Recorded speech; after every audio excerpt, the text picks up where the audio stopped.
That's really wonderful. I'm Anas Ibrahimi. I'm studying 7th standard at Learnium School. I would like to extend my deepest gratitude to Noble Education Foundation, India Islamic Cultural Center, and English House for providing me with a wonderful platform to develop my personality and public speaking skills. Today, I'm going to deliver a speech on self-confidence. Self-confidence is the key to success, or we can say the first step to success. If you pay attention, you might notice that self-confident people usually are successful in every area of their life. Is it because they're smarter? Is it because they have more money? They're just lucky? Of course no. The reality is that none of these things are true.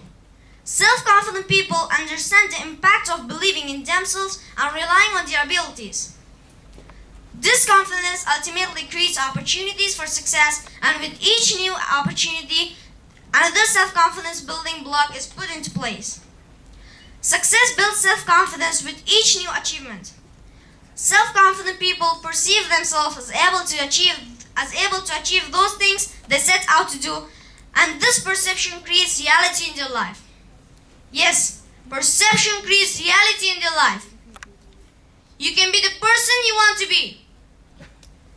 You might have heard it said that if you can believe it, you can achieve it. So start believing in yourself, act on the belief, and inshallah you will start building self-confidence in you. I wound up my speech with a beautiful quote. The most attractive quality a person can have is self-confidence. How can anyone see how great you are if you can't see it yourself? Thank you very much indeed for your cooperation, and have a wonderful day.